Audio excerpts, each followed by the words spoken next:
Nenge uri pachiweshe panzvimbo parosa ino bridge rakazetika seko reparosa handisi kuziva. Ndakambonzwa kuti pakambokanganisika but council chairman wakatadza hauna kubata council chairman yakatombotenderera kanyaya iyoyo bridge rakukuriwa ibridge yeparosa riri vaiti area yeparosa aiwa ndiyakupona kanyemba ndiroukuza ulamalizira riti kuchoka pakamwa pangu ndiri parosa rebridge riri but area iyo yekuglendale ndakanzwa kudaro but unovaziva akavanayo komuzimbabwe aiwa abva Ebenezer Poswet shamwari yakanzwa che ndakabvunza Mr. Mutsonga iko zvino zvimota dzawanda mumacenral especially muglendale vanhu vari kudhraivha nezvitambi here zvikanzi takanyorera kuVID kuti iwe paglendale iite office papi paglendale kuitira kuti vatore sechi zvitambi ndikati at least panoti vanhu vanodhraivhaunopfemu highway chirongwa chedevolution ndizvozvo leaving no one and no place behind. Pane nyaya yevanhu vanofamba nemidhudhudhu vane zvitambi here vanofanira kuva nechitambi vanofanira kuva nechitambi iclass G class 3 mudhudhudhu but ko kana vachidzidziswa kutyaira mudhudhudhu havazivi here kuti vanofanira kufamba vane helmet class 3 class 5 class 5 ndiwo matractor ndiri kukubvunza kuti class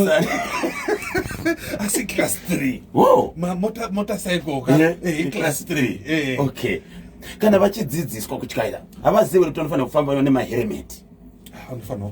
kuti utyare mudhudhudhu unofanira kunge uri complete kanyika unodzivirira kupwanyika kwemusoro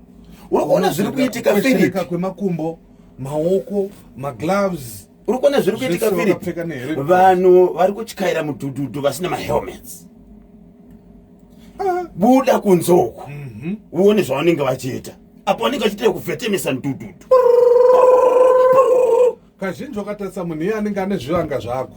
akasiraitika nokuyake kamudhudhudhu kanyemba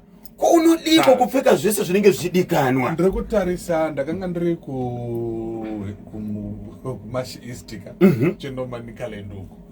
so rakwa ndombokudza Mash East part Bongori ndakaenda kuchenda mbuya pachenda mbuya really weekend aitai uri kudiya weka Philip kana kanyemba ndikazayamba kudiya ndekareka undibvunza inini ndechivhara nharaunda dzekumaruwa inovhara mutaundi kayo ukazandiona ndakaemba kudiya ndekareka kundibvunza ndichifamba tani kokanyemba ine ndine mubare wako uri kudiya wangoendeni unotsvake kwachenda mbuya kokufamba kana katawaya wakaonekwa chenda mbuya pane kambani yakapuwa basa rekugadzira road inobva paHeadlands kuenda kupi kuchenda mbuya kwachenda mbuya anozava panomira tumota apo iyo road iyo yapadziwa akanobvisa tara akakwatanura tara ndobva agadzira dito kambani iyoyo dito iyoyo kanyemba kuti ungati dito yakutodai honorable Mona advocate Mona kuti wambona inspector kuona kuti basa riri kufamba sei izvozvi motokari dziri kutambura kuti dzifambe mugwagwa iwoyo mudito ko mugwagwa wacho pane progress iri kuitwa pari zvino hapana pakangomira pakadaro vakangokwatanura vakaita zvavakanhengerina ndobva vangomira vakadaro panenge pane chigreda 1 here chakangomira tingati mugwagwa uyu wakakwatanurwa tara wakareba sei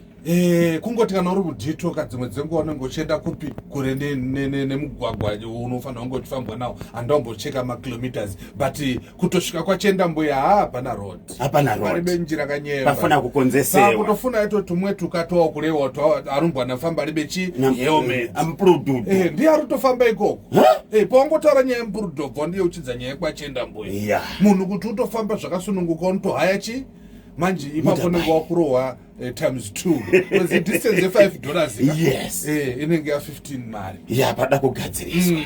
uri kuona injira iyi inchokera kumbare ndiye remembrance ka achaenda kapita muna Simon Mazorodze obva yakrosa ichienda kumabhengi ndiye anonzani zve kana yakuenda kumabhengi here yava nemwe zita yani rimwe zita Preston Presley rimwe zita so paunosvika paroundabout raunda pamabhenga unoramba wiri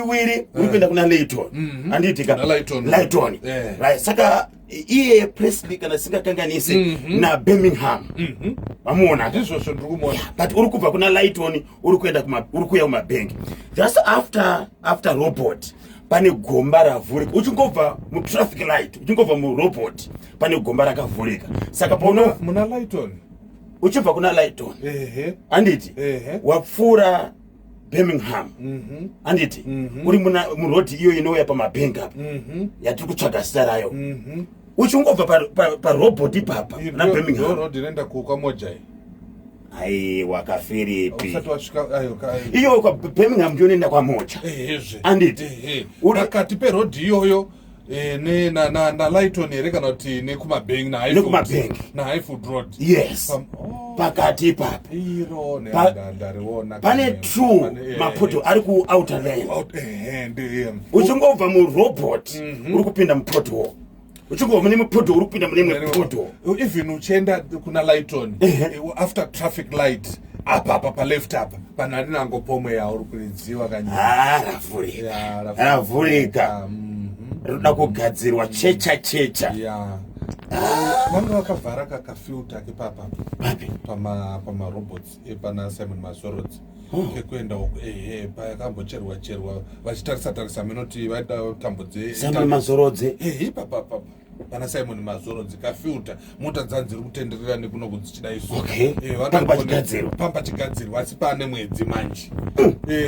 kana ngovhariwa tenepo saka motokari dziri kubva uko dzinotoya zvitenda na Simon Mazorodzi azichafamba nekafilta dzichienda pari kukonzeresa ipo pashatawo Simon Mazorodzi remembrance ndakanzwa sekuti pakazonzi hurumende iri kutora matanho ekumbona kuti vangaite sei nekanzuro yeHarare nemachimiro cheHarare local government izvozvi marodzi drainage system lighting dzacho zvinhu zvakavhiringidzika dai hurumende yatoita take over ndizvozvo pashata saka weekend yanga iri sei yanga yakanaka wakaona zvakaita maneka wakaona zvakaita asi nini mubvunzo wangu ndewekuti Brahim Diaz akarova pena kutadza here kana kuti vakaita kuti batwe paipai anga ari macry baby ndiani macry baby veSenegal because vakatoramwa vakatoratidzira vakati vanhu avaratidza kuti vari kuda mukombe aiwa paipai pampasina macry babies pai nokuti gobhora reSenegal rakarambirwei pakarambirwa gobhora reSenegal Morocco ichibva enda kunopiwa pena gobhora reSenegal rakarambirwei apana macry babies apasi ref fight vaita infringement aizve akadi kuenda kunoona pavha nokuti it was 50-50 vanhu vakaona mutambo it was 50-50 hapana macry babies asi ndofunga vakazoti paipai vanga vagohwesa vakomana manje kuti tivagohwese bhora rakuperega rimwenda muextra time ndozvatiri kubvunza kuti akatadza pena kana kuti akaita dai ndakaona uyu aimbova coach weSenegal ndevekufrance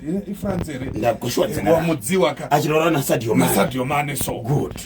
haana kuperera ipapo nokuti coach akamboti vaplayers apinde mupi ndo akataura nevakati one day even iye Haji Diouf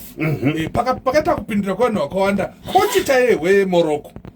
akatotaurawo nemaplayers ake akataura even nemaofficials akataura neteam Senegal nacoach weSenegal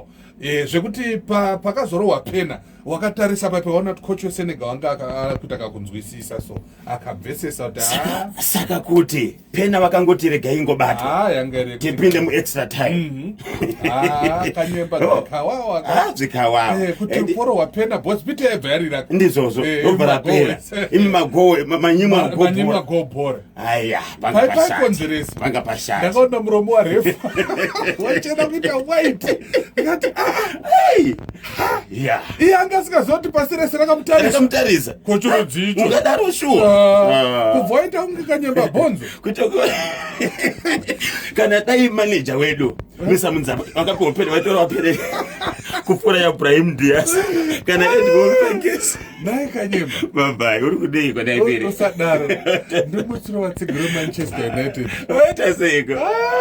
ndaona wakabva tora musoro wanhingiri AI zvainoita waHaaland matambiro akaita United azani Haaland ndiro shura resvondo rino mashura asati ambonekwa akaitika svondo rino kuti Manchester United ndinokuona kanyemba ukamonisiwa naEnis